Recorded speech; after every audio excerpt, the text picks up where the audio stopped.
옆에 분 서로 인사합시다. 정신 바짝 차리고 은혜 받읍시다. 우리 인사합시다. 할렐루야. 예, 아주 정신을 바짝 차리고 은혜 받아야 됩니다. 기도하기 전에도 제가 늘 말씀을 드립니다. 우리가 이 주일날 오전에 주시는 이 말씀을 갖고 또 우리가 한 주간을 사는 겁니다. 금보다도 귀하고 그 어떤 것보다도 귀합니다. 우리가 이 시간을 허투루 보내서는 안 돼요.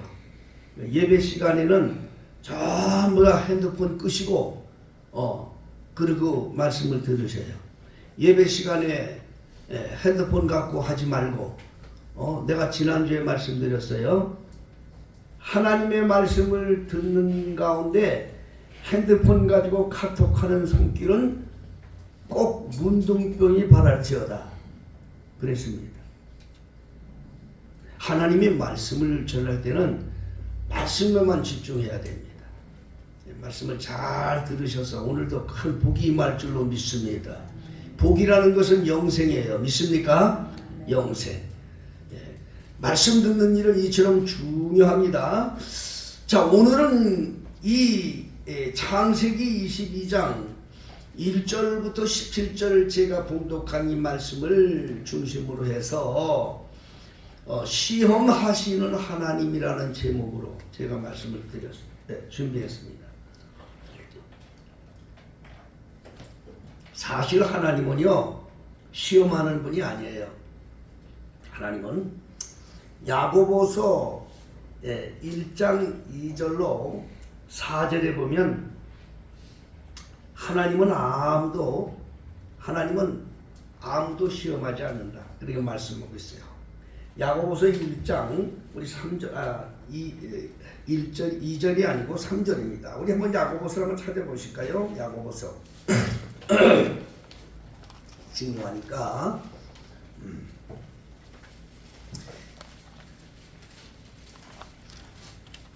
야고보서 1장 12절부터 13절을 제가 읽겠습니다. 시험을 참는 자는 복이 있도다.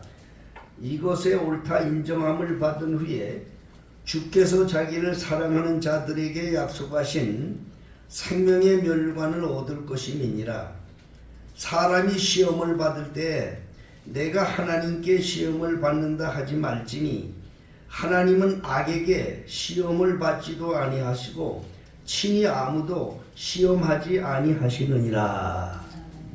하나님 시험하지 않아요. 믿습니까? 그럼 어떻게 시험이 오느냐? 14절에 보면 오직 각 사람이 시험을 받는 것은 자기 욕심에 끌려 미혹됨이니 욕심이 잉태한 즉 죄를 낳고 죄가 장성한 즉 사망을 낳느니라. 하나님이 시험하는 분이 아니에요. 근데 오늘 본문에 보니까 하나님이 시험하셨다고 그랬어요. 오늘 창세기 22장 1절에 보니까 그 일 후에 하나님이 아브라함을 시험하시려고 그를 부르셨다 그랬어요. 그럼 이 시험은 뭐예요? 시험하시지 않는다고 했는데 하나님은 시험을 하는데 이 단어가 달라요. 영문 성경을 가진 분들은 이 문구를 찾아보면 하나님이 테스트했다. 테스트. 시험을 테스트라고 말씀하시고 계셔요. 그 외에 성경에 나오는 모든 시험은 단어를 영어에서 뭐라고 하니 temptation이라고 나와 있어요. temptation이라는 말은 유혹이라는 뜻이에요. 그러니까 주기도문에 우리를 시험에 들지 말게 하옵시며 하는 말이 테스트가 아니고 temptation. We lead not into temptation. 영어로는 그렇게 말하고 있어요. 주기도문을. 유혹으로 인도함을 받지 않도록 하게 해달라. 그겁니다. 그러면 하나님이 시험을 하는데 이 시험은 무슨 시험이냐? 틀림없는데 한 가지예요. 하나님은. 또 한 가지 할 말씀은 마귀들이 시험을 주는 걸 이제 유혹의 시험이고 하나님의 시험은 테스트라고 말하는데 하나님은 시험하지 않는데 시험은 허락은 해요. 허락. 마귀들이 시험을 주잖아요. 우리들에게. 그걸 또 하나님이 허락은 하셔요. 모든 권한을 하나님이 갖고 계신 거예요. 그것을 오늘 시험에 대한 얘기를 증거할 때 제가 겸하여서 말씀을 드리는 겁니다. 고린도전서 10장 13절에 보면 하나님은 감당하지 못할 시험당함을 허락지 않는다. 그렇게 말씀하고 계셔요. 그러니까 우리 인간들에게, 우리 그리스도인들 성도들에게 임하는 모든 시험은 어떤 시험이 되었든 간에 그것의 권한을 하나님이 갖고 계시다는 거예요. 마귀들이 주는 시험도 하나님이 허락 안 하는 건 안 돼. 그렇기 때문에 우리는 그 하나님의 그 원리를 잘 알아야 됩니다. 오늘 그러면 하나님이 시험했다는데 이게 무슨 시험이냐? 이것은 꼭 기억하세요. 하나님 우리를 시험하시는데 뭘 시험하냐? 하나님을 사랑하는가 사랑하지 않는가, 진정 하나님을 경외하는가 경외하지 않는가, 이것을 시험하십니다. 이건 합격해야 됩니다. 정말 하나님을 사랑하는가. 오늘 이 창세기 22장의 이 말씀은 너무 유명한 말씀이에요. 하나님이 아브라함을 시험했어요. 뭘 시험했느냐? 정말 하나님을 경외하는가? 정말 하나님을 사랑하는가? 이걸 테스트해 본 거예요. 100세에 얻은 아들을 모리아산에 가서 번제로 드려라. 여러분, 번제, 지난주에도 제가 말씀드렸어요. 번제는 어떻게 드리는 제사냐? 잡아서 태워 드리는 거라고요. 요즘에 그리스도인들이 교회에서 자녀들 하나님께 드린다고 그래요. 하나님께 드린다고. 그런 말 많이 해요. 누구든지 그러죠. 하나님 앞에 나서 드립니다. 말로 얼마든지 하지요. 그런데 만일에 그놈 잡아서 태워드려라 그러면 드릴 사람 있겠어요, 없겠어요? 대답 좀 해봐요. 목사님이 얘기합니다. 그 자식을 하나님이 책임지니까 하나님께 드리세요. 그러면 아멘. 그랬습니다. 드립니다. 그러면 어떻게 할까요? 교회 나와서 기도도 받고 해. 가서 하지요. 그럼 얼마든지 하지요. 그런데 그거 하나님께 태워서 드려. 잡아가지고 장저 태워드려. 그럴 사람이 있겠어요? 이거 하나님도 미쳤고 이 목사님도 미쳤고 다 미쳤다고 그러겠죠. 그렇게 할 사람도 없지만 할 수 있겠느냐 그 말이에요. 그런데 실제 오늘 본문의 말입니다. 믿음의 조상 아브라함은 100세에 얻은 아들을 가서 태워드려라 그랬단 말이야. 번제로 드리라는 말은 태워드리라. 지금까지 제사 지낸 방법으로 갖다 드리라는 거예요. 그런데 참 이게 참 희한한 건 아브라함이 그 말을 듣고 그대로 실천에 옮긴 거예요. 하나님이 지정해 준 산이 어디냐? 그냥 감동된 김에 그냥 바로 그냥 안방에서 드리려면 할 수 있겠는데 모리아 산까지 가라는 거예요. 모리아 산까지는 3일 길을 걸었다는 거야. 3일 길. 그럼 3일 길을 걸어가면서 아브라함의 별 생각이 다 들었을 거예요. 100세 때 얻은 자식, 눈에 넣어도 아프지도 않는 자식, 정말 이런 자식인데 이 자식을 태워드리려고 하는 그런 아브라함의 심정이 오죽했냔 말이야. 3일 동안 걸어가면서. 거기에 다 산에 이르렀어. 밑에다가 하인들을 내려놓고, 그리고 산까지 올라갈 때는 태워서 드릴 자기 아들에게 장작을 지어주고, 그리고 이제 올라가는 거야. 당신들 기다리고 있거라. 내가 이 애하고 가서 제사 지내고 오겠다. 그리고 올라가는 거야.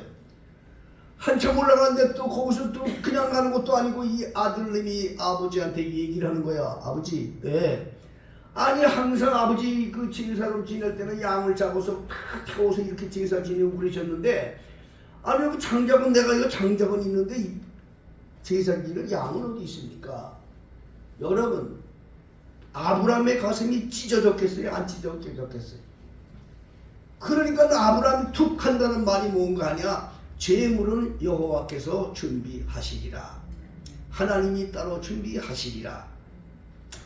이삭이 정말 제물로 죽지 않았지요. 그러나 실제 영적으로는 죽었지요. 그러나 하나님은 또 다른 길을 준비하신 줄로 믿으시기 바랍니다. 그렇게 올라가서 정말 아브라함이 하나님이 시킨 대로 이삭을 묶어서, 이삭의 나이가 청년이었어요. 16, 17 청년이었다고. 아버지가 묶는 대로 다 묶여있고 칼을 들어서 이삭을 잡으려고 할 때 여호와의 사자가 나타났어. 그 아이에게 손대지 마라. 야, 정말 아브라함, 여기 본문에 보면 제 11절입니다. 11절, 12절. 사자가 가로사대 그 아이에게 네 손을 대지 말라. 아무 일도 그에게 하지 말라. 내가 네 아들 내 독자라도 내게 아끼지 아니하였으니 내가 이제야 내가 하나님을 경외하는 줄 아노라. 이게 아브라함의 축복이었단 말이에요. 자, 여러분, 하나님은 우리를 테스트하시는 분이라고 그랬어요. 하나님의 사랑을 테스트하는 분인 거예요. 저는 이러한 하나님의 사랑의 테스트를 생각해 볼 때 나는 우리 베델교회 성도님들 복을 많이 받으셨어요. 이런 걸 무조건 아멘부터 하는 거야. 목사님과 사모님이 아주 힘들어하는 걸 우리 성도들 다 아시잖아요. 꽤 기도도 했지요. 또 하나님이 어떻게 이렇게 이 화도까지 하나님 우리를 인도해 오셨다고 기도했죠. 저는 다 기도하고 있었죠. 사모님이 나한테 그런 얘기도 해요. 하나님 응답해 주는 것도 다 얘기해 주고 그래요. 근데 여러분 이걸 하셔야 돼요. 하나님께서 우리 베델교회 성도님들, 이곳에 오신 분들, 또 이곳에서 새로 베델교회에 오실 분들을 복 주시려고 일하신 거야. 이런 거 하셔야 돼. 이게 큰 테스트였어요. 나는 이 성도님들 우리 일 오실 때 많은 성도들 옥수수알 가뭄에 옥수수알 떨어지도 다 후두두두 떨어져 나갈 줄 알았어요.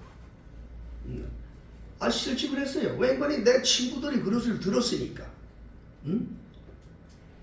그런데 이게 일종의 하나님께서 우리 성도들을 테스트하신 거야.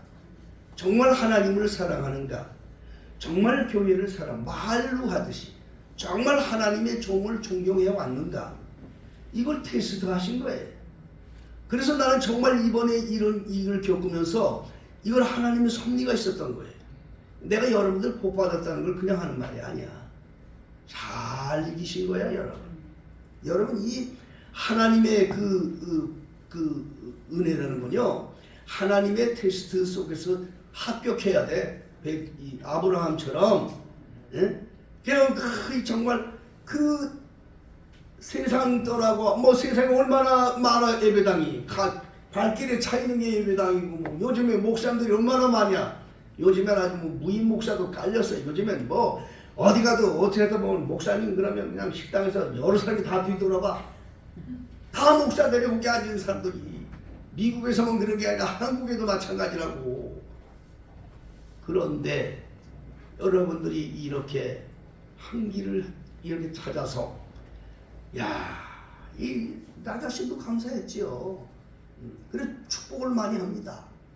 그런 분들이 계시면 내가 그런 분들을 생각해 볼 때 축복을 합니다. 자, 정말 이겼다. 데살로니가 교회의 사도 바울이 축복한 내용 중에 가장 큰 축복이 그겁니다. 뭔지 아십니까?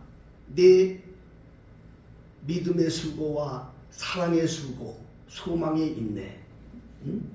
사랑의 수고와 소망의 인내, 이것이 가장 큰 복이다. 과연 하나님을 사랑하는 걸 여러분 뭘로 여러분 보여주고 계신가요?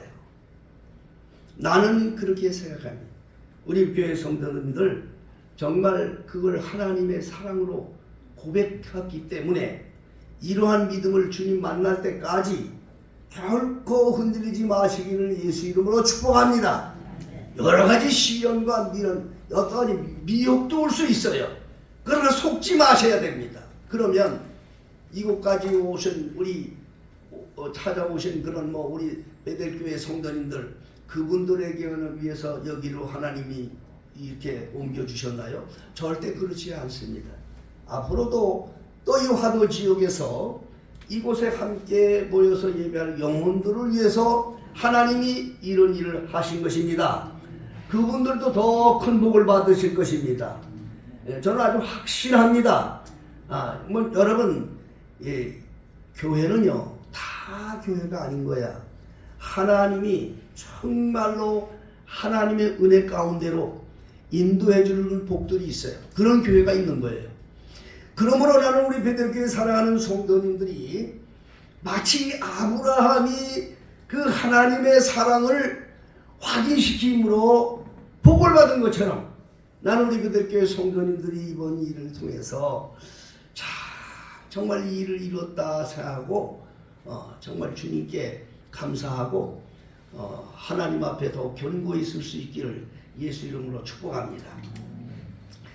자, 오늘 이 하나님께서 이 테스트한 사랑의 테스트에 앞으로도 지금도 중요하지만 앞으로도 중요하죠. 믿습니까? 앞으로도 중요한데 그러면 우리가 이 하나님이 테스트하는 이 테스트를 어떻게 하면 항상 합격할 수 있겠는가? 우리 성도님들이 두 가지를 확실하게 가지셔야 돼요. 지금까지도 그렇게 살아오셨지만 앞으로도 그 마음이 흔들리지 말아야 돼요. 그 믿음이 흔들리지 말아야 돼요.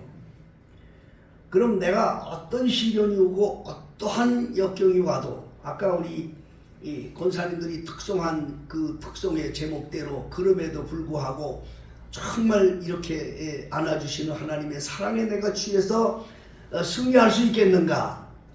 첫째는 뭐가 중요하냐면 하나님께서 창세전부터 나를 부르셨다.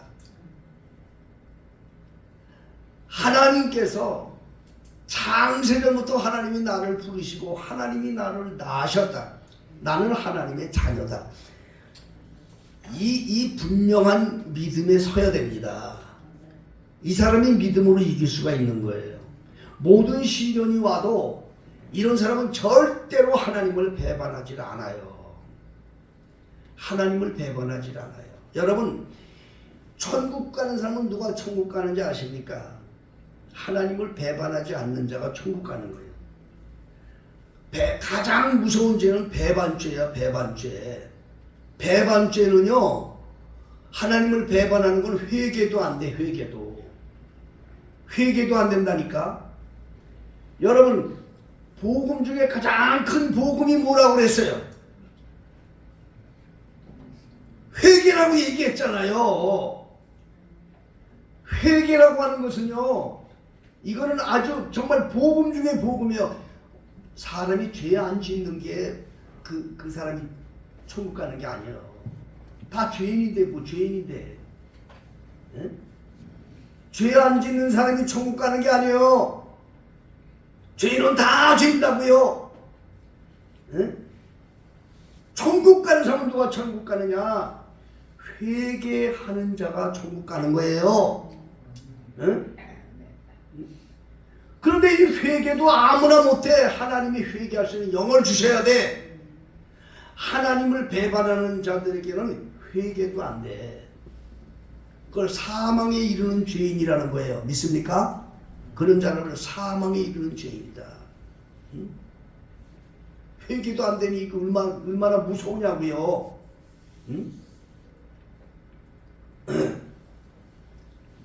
그런데 하나님이 나를 낳았고 정말 나는 하나님의 자녀라는 것을 확실히 아는 사람들은요, 넘어졌다가도 일어서고 회개하고 하나님께 굳게 서는 성도가 되는 거예요.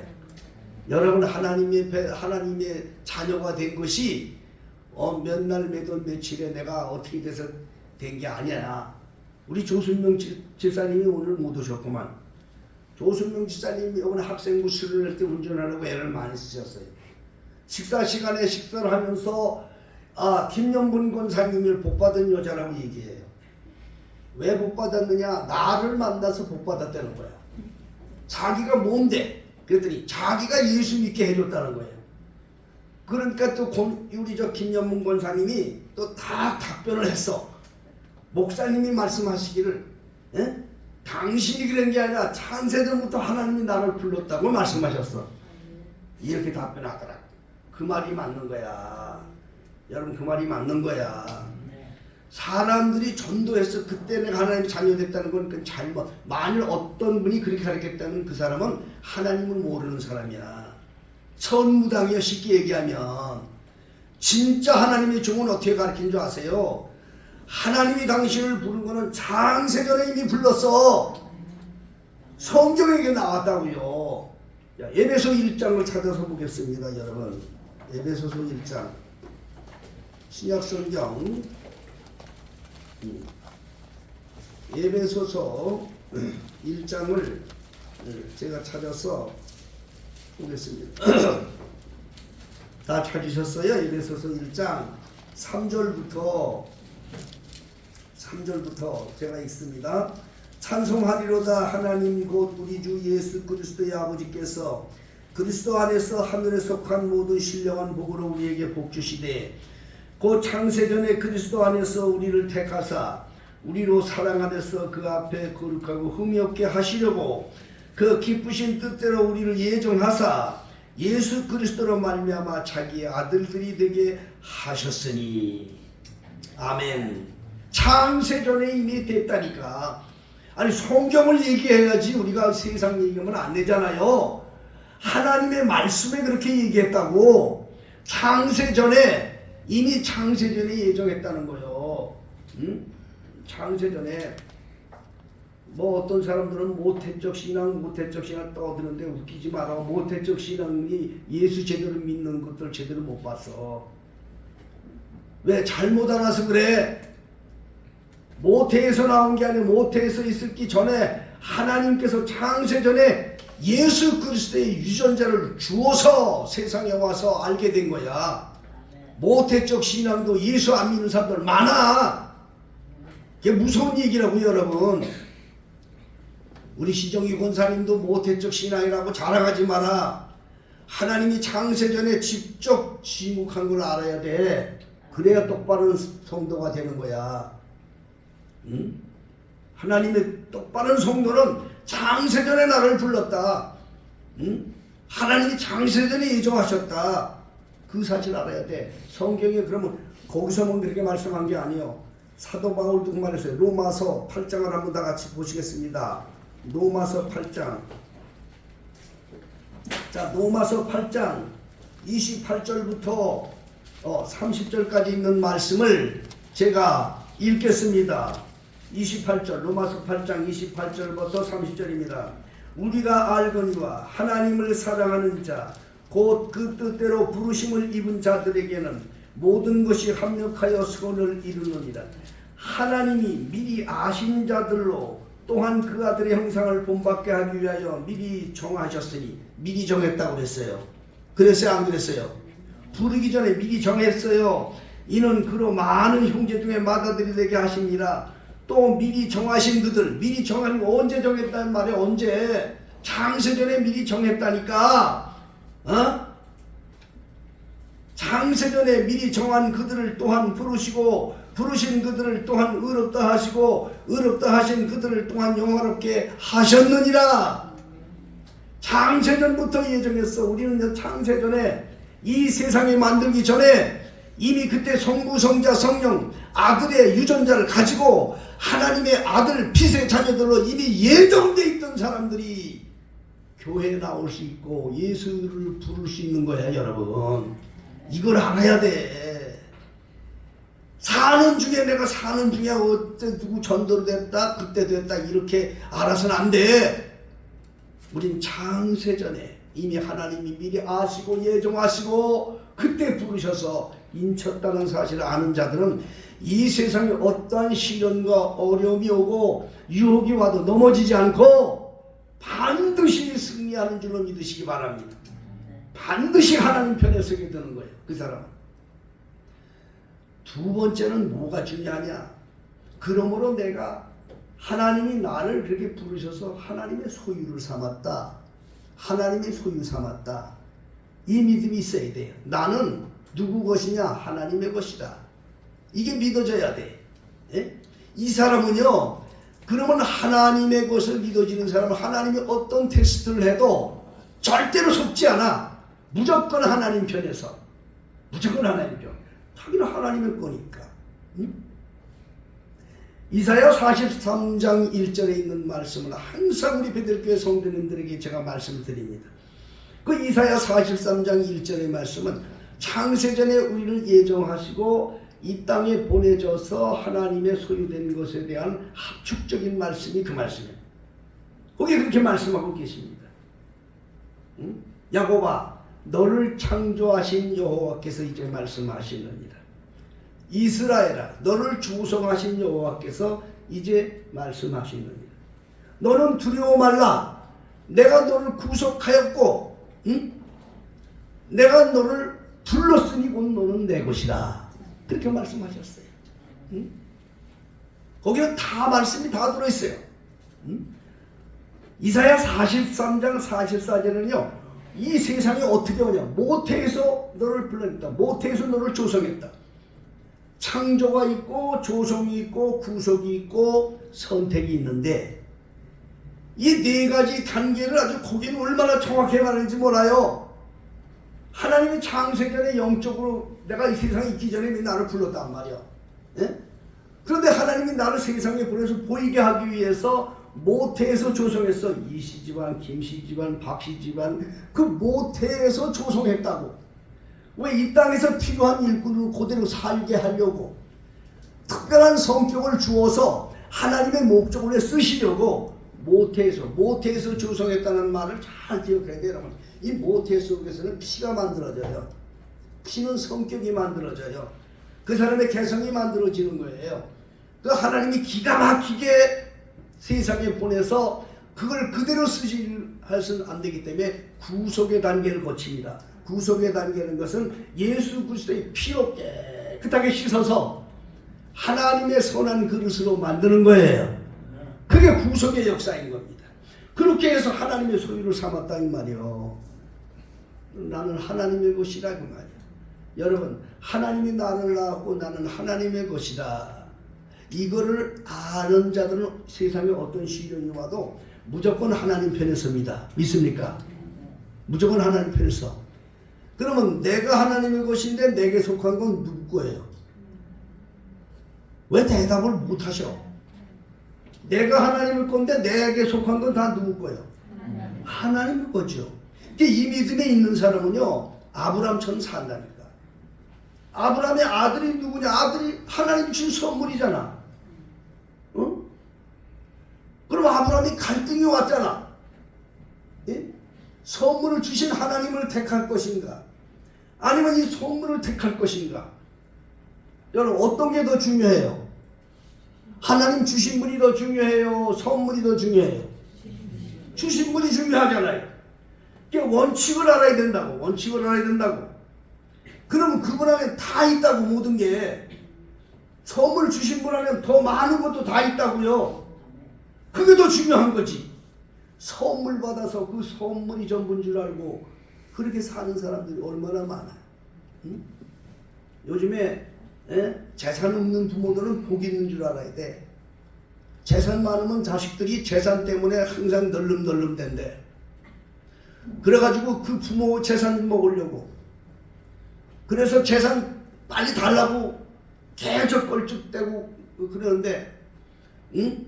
재산 빨리 안 주면 껄쩍대서 그것 때문에 죽는데, 아버지가 또 빨리 안 주고 또 찔끔찔끔 주면 맞아서 죽는데 늦게 준다고.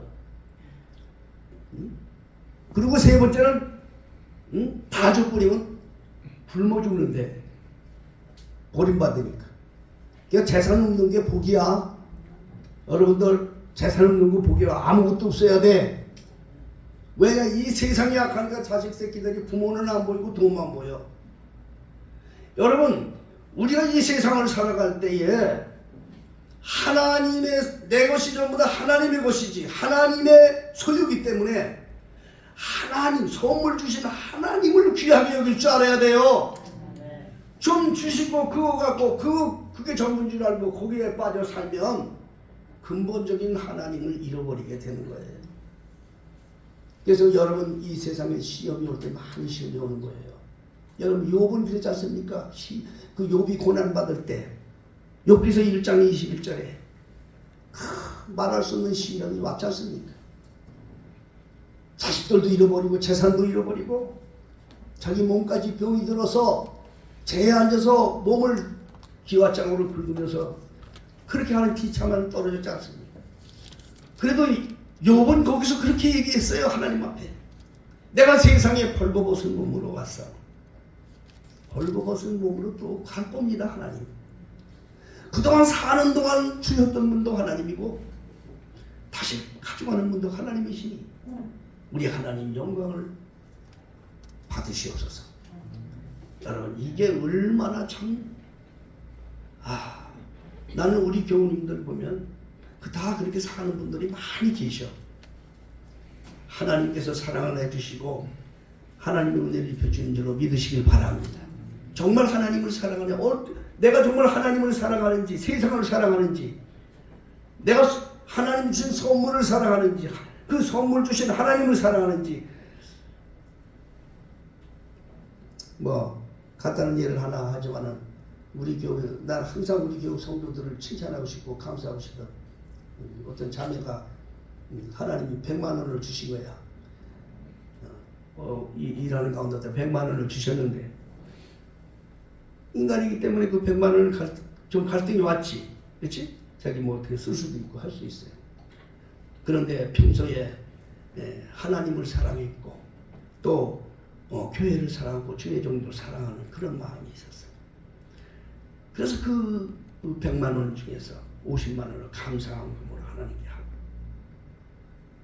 속지 않고 감사함은 또 50만 원을 목사님의 그 성교비로 용돈으로 쓰시라고 그렇게 준비해서 가지고 왔어요.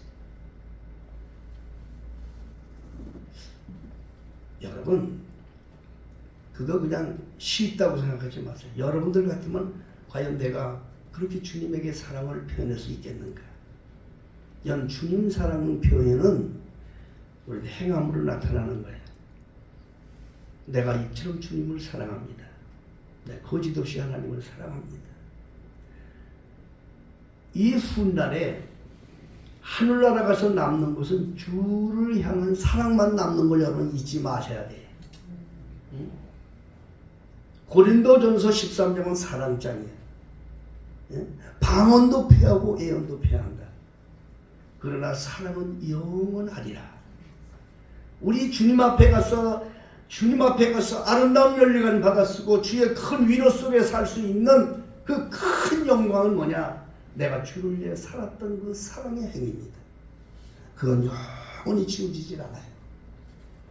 영적으로 여러분이 정말 하나님을 사랑하고 정말 하나님의 교회를 사랑하고 정말 내가 진심으로 주님 앞에 내가 깨끗한 삶으로 살고 있다는 것은 뭘로 여러분 하나님께 보여주겠어요? 오늘 이 아브라함처럼 오직 하나님밖에 없습니다. 하나님이 원한다면 내가 이 자식이라도 내가 하나님께 드립니다. 이런 사람은 결코 쓰러지질 않습니다. 나는 우리 교회 성도님들 지금 정도에 살아왔어요. 앞으로도 주님 만난 날까지 그런 믿음 잊어버리지 마세요. 하나님은 깨끗한 성도, 정말 진실한 성도, 거짓이 없는 성도, 하나님을 향한 그 뜨거운 성도의 그 믿음을 기억하고 계십니다. 기도하겠습니다. 사랑의 주님, 오늘도 주의 말씀을 저희들이 듣고 어떻게 우리가 하나님의 자녀들로 살아야 될 것인가를 듣게 해주셔서 감사합니다. 믿음의 조상 아브라함처럼 하나님을 사랑하게 해주셔서 감사합니다. 하나님이여, 믿음의 조상 아브라함처럼 하나님의 소유가 되어서 사는 그 믿음을 배우게 하여 주시고 우리도 주님 앞에 서는 그날까지 믿음으로 승리하는 우리 베들의 모든 성도들이 다 되게 하여 주시옵소서. 예수님의 이름으로 기도하옵나이다. 아멘.